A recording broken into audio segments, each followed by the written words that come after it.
सत्संग से सोधी आवे, नहीं जीव 84 में जावे। सत्संग से सोधी आवे, नहीं जीव 84 में जावे।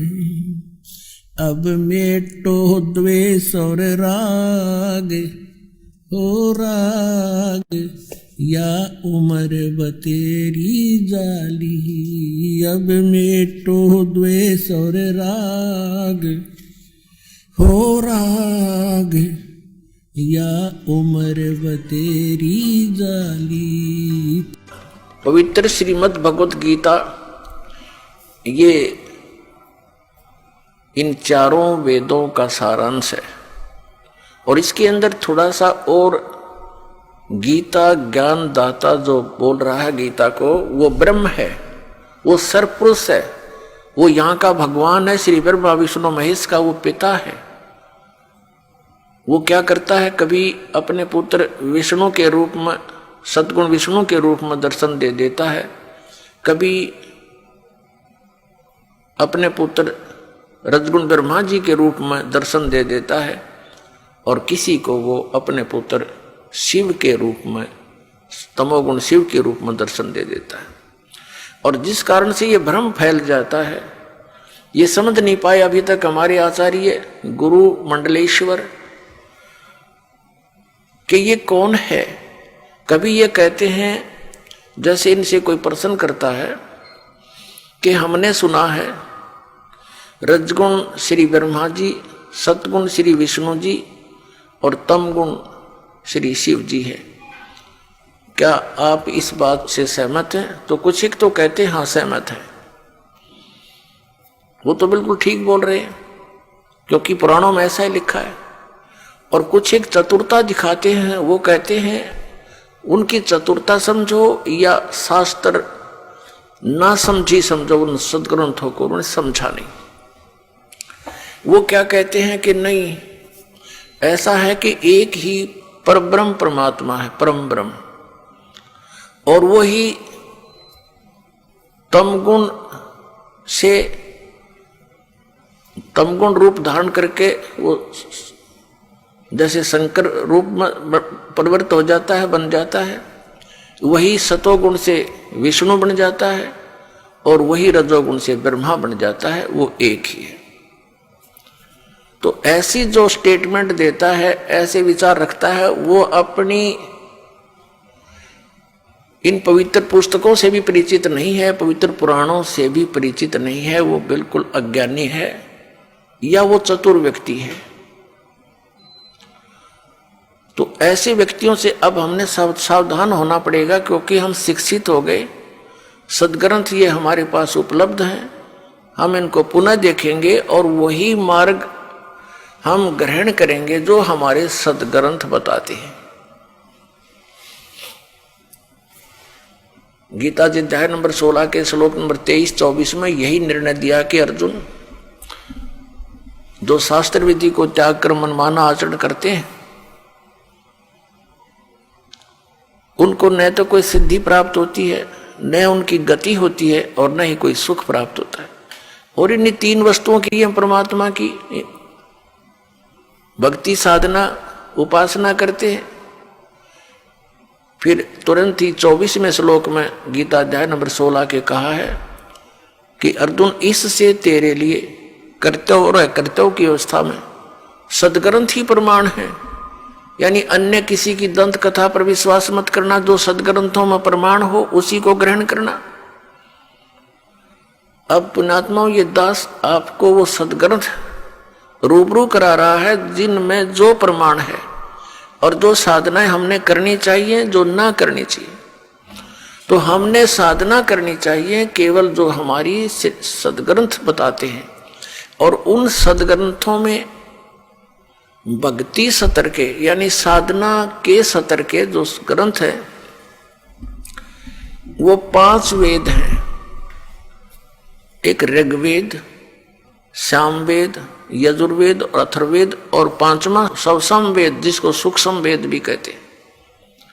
तो सूक्ष्म ये 4 वेद तो परमात्मा ने, परम अक्षर ब्रह्म ने, इस ब्रह्म के सरपुरुष के, जिसको ये सदाशिव भी कहते हैं, जिसको ये महाविष्णु भी कहते हैं, महाब्रह्मा भी कहते हैं, जो आचार्य लोग हैं हिंदू धर्म के, ये समझ नहीं पाए ये कौन है। इसी को महाब्रह्मा, इसी को महाविष्णु, महाशिव कहते हैं, क्योंकि इसने प्रतिज्ञा की हुई है कि मैं कभी भी अपने वास्तविक रूप में किसी को दर्शन नहीं दूंगा। और ये जिस कारण से उसको निराकार बताते हैं।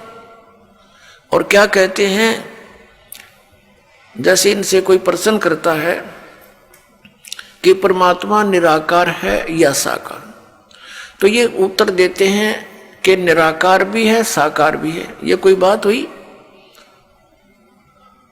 अब ये इनका कोई उत्तर है, अज्ञानता से परिपूर्ण है। फिर ये आगे उसको डिफाइन करते हैं, परिभाषित करते हैं कि परमात्मा निराकार है, और जब वो अवतार धारण करके आता है श्री राम, श्री विष्णु रूप में, कृष्ण रूप में, तो वो साकार होता है। यहां तक इनकी बुद्धि सीमित है। परमात्मा निराकार भी है और साकार भी है। ये पहले तो ऐसे शब्द जो बोलता है वो ज्ञान के आसपास भी नहीं है, अध्यात्म ज्ञान के, केवल मूर्ख बनाना ही उसका उद्देश्य है। बहुत दिन हम मूर्ख बन लिए, पर अब नहीं बनेंगे। अब हम उस सत्य ज्ञान को ग्रहण करेंगे जो हमारे सदग्रंथों में लिखा है। तो इस कारण से ये न तो वेदों से परिचित, न ये पुराणों से परिचित, और कहाँ ये शंकराचार्य, कहाँ ये गुरु मंडलेश्वर और गीता के मर्मज ज्ञाता, गीता मनीषी, इन कख का पता नहीं गीता और वेदों और पुराणों के बारे में।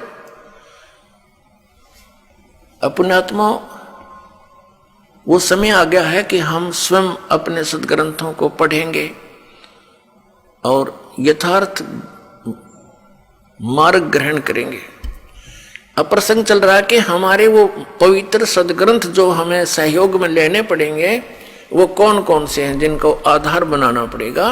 तो 5 तो ये वेद हो गए, और 4 वेदों का सारांश उस सूक्ष्म को छोड़कर 4 वेदों का सारांश है श्रीमद् भगवत गीता। लेकिन श्रीमद् भगवत गीता बोली किसने है? ये सरपुरुष ने बोली है। श्रीमद् भगवत गीता अध्याय नंबर 15 के श्लोक नंबर 16 में 3 पुरुष हैं, 16 और 17 में 3 पुरुषों की जानकारी है। पुरुष माने प्रभु, स्वामी, एक सरपुरुष, एक अक्षर पुरुष। 15वें अध्याय के 16वें श्लोक में 2 पुरुष बताए, और इन दोनों की स्थिति बता दी कि ये भी और इनके अंतर्गत जितने प्राणी आते हैं वो सभी नाशवान हैं, जीव आत्मा किसी की नहीं मरती। और फिर गीता जी अध्याय नंबर 15 के श्लोक नंबर 17 में तुरंत कहा है कि उत्तम पुरुष है तू अन्य परमात्मा इति उदाहरत है।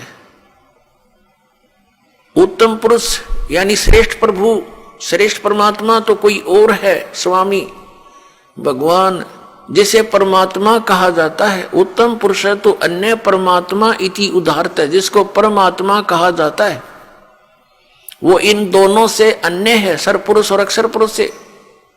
और वही तीनों लोकों में प्रवेश करके शब्द का धारण पोषण करता है। जैसे 15वें अध्याय के गीता जी के मंत्र 1 में और 2 और 3, 4 में, गीता जी अध्याय नंबर 15 के श्लोक 1, 2, 3, 4 में प्रमाण दिया है कि उल्टा लटका हुआ संसार रूपी वृक्ष है, जिसकी ऊपर को जड़ है वो तो परम अक्षर ब्रह्म समझो, आदि पुरुष परमेश्वर, और नीचे तीनों गुण रूपी शाखा है। और जो संत इसके पूरे विभाग बता देगा, सवेदविद, वो तत्वदर्शी संत है। तो परमेश्वर स्वयं आए थे वो सूक्ष्म ज्ञान प्रदान करने के लिए, सूक्ष्म वेद प्रदान करने के लिए, और वो ऐसा प्रत्येक युग में करते हैं। यही वेदों में प्रमाण है कि परमात्मा ऐसी लीला करता है। वो सह शरीर आता है और सह शरीर चला जाता है। वो साकार है, नर आकार है, मनुष्य दृश्य है वो परमात्मा। हमरे ही उनिहार है हमारा सिरजनहार। उन महापुरुषों ने जिन्होंने परमात्मा को पाया उन्होंने भी ऐसा ही बताया।